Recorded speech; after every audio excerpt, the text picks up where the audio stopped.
Welcome to today's video. Today I'm going to teach you how to get past the root of your mental suffering so that you can create a better life through a better mindset. Let's dive in. From the moment we all wake up to the moment that we fall asleep, our minds are buzzing all day long and constantly moving with activity. And a massive portion of that is mental chatter and stories that we tell ourselves. It's us talking to ourselves. It's us creating stories in our heads. And, it's stories about who we are, what we think other people think of us, how we fit into the world, good things about us, bad things about us, if we're good or bad, if the world is good or bad, if your boss is good or bad, what they think of you, what you think of them.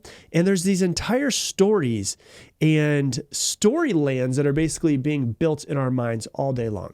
And if you're unaware of it, hopefully with this episode, you can start becoming more aware of it. Because these stories aren't just like little thoughts that just happen in your head. They shape all of the feelings that you feel. Every thought that you have creates a feeling of some sort inside of your body. You have a thought, that's an electrical signal from one place to another inside of your brain. Your body creates these things that basically send, and the easiest way to think about it, sends a message from your brain to your body and tells you, hey, this is how you should feel. Your body creates hormones, and then your body talks back to your brain and says, hey, yes, we are feeling this way. So you have an anxious thought, or you have a thought about, what if this person doesn't like me? And you have that thought, your body's going to then click on the hormones of stress, anxiety, and then those stress and anxiety hormones are going to, trigger your brain to think, yes, we are feeling anxious right now. We should continue this. And the feedback loop continues to keep on happening. And so what happens is every thought that you have creates some sort of feeling. And so if you're unaware of your feelings, your thoughts, you need to become aware of them. Because then you feel a certain way, and that's going to dictate the actions that you will or will not take. When you don't feel good, it's really hard to take action. It's really hard to create the life that you want when you feel anxious, when you feel stressed, when you feel sad, when you feel mad, when you feel angry. So eventually, if that goes on long enough, they're going to create our entire reality over time. And so if you want a better life, if you want more peace, if you want more joy, more happiness, if you want to take action to create the life that you want, you need to become very aware of the stories that are happening inside of your head. And so our brain makes sense of the entire world, where we fit, how it works, how everyone else around us fits, through stories. That's how our brain makes sense, is through stories. How to actually take those thoughts and replace them with more realistic and positive ones. And it's really going to help you alter the emotional and behavioral responses that are associated with the thoughts that you have and the stories that you have as well. And so the first thing I'm going to teach you about is something called cognitive restructuring. Okay, so this involves identifying specific negative thoughts that you have and challenging their validity. Right? So if you think I'm awkward, I am a terrible communicator, I'm bad at public speaking, people think I'm ugly, whatever it might be, it involves you finding those specific negative thoughts. So first off, you have to become aware of yourself, and then testing the validity of them by actually asking yourself questions. You can do it. I recommend don't just do it in your own head. I recommend speaking it out loud. And even better than speaking out loud is speaking out loud while you're writing it down. And then what you do is you test the validity of them, and then you replace them with more balanced thoughts. So like an example would be something like, I always mess up. You might notice that you're like, you screwed something up, and you think to yourself, I always mess up. I always mess up. I had a friend of a friend over at the house a couple weeks ago, and within like 3 or 4 hours, she said, I'm stupid, or some variation of that, like 7 times. And I was like, I don't think I've ever heard, I didn't say anything to her about it, but I was like, I don't think I've ever heard somebody say I'm stupid so much. And so, instead of saying something like, I always mess up, say, sometimes I make mistakes, but I'm learning from them, right? So it's about identifying the one that you don't want and replacing it with a more, first off, valid one, but also a more positive one. Because anytime that you use the words like always, I always mess up, or never, I never do that, I never get this right, I'm always so stupid, those are what are called universal quantifiers. And those are just basically linguistic generalizations that really hold you back from seeing any other possibility that you could experience.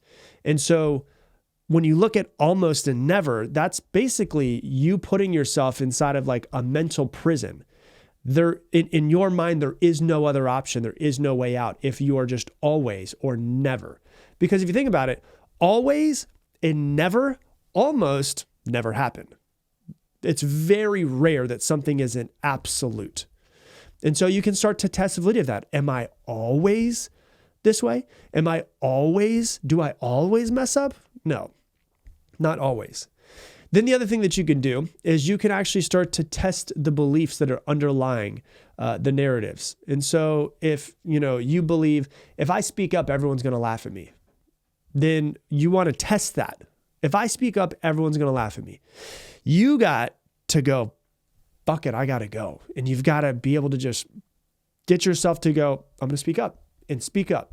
And you need to see that when you spoke up, nobody laughed at you, which then proves your story wrong in the moment. And what you're doing is you're looking for cracks in the story so that you can start to break through those stories. The stories you tell yourself are shaping every aspect of your life.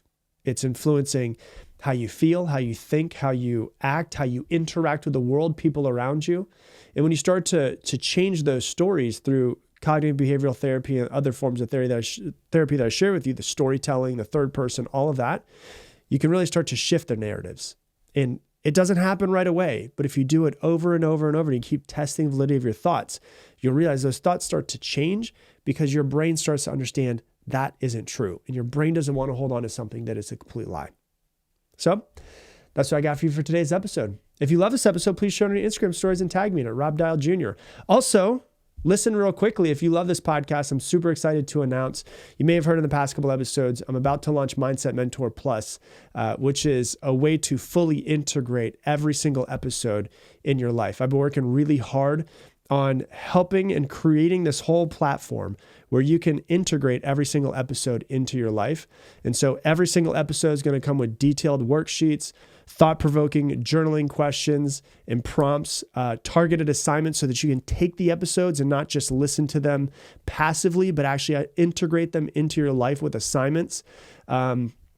Also, there's going to be exclusive Q&A sessions with me, and there's going to be an entire community of people who are also part of it, who are listeners, who are growing and improve themselves that you connect with. So you're not the only weird one that's out there trying to improve yourself. And all of it's going to be way less than you probably spend on coffee each month. So the founding members will get a 25% discount. So if you want to sign up for the waitlist and be the first to learn about it, you can go to mindsetwaitlist.com. Once again, mindsetwaitlist.com. We'll actually be emailing that list before we ever announce it on the podcast. And so if you're interested, go to that website. We'd love to see you inside the community. And with that, I'm going to leave the same way I leave you every single episode. Make it your mission to make somebody else's day better. I appreciate you, and I hope that you have an amazing day.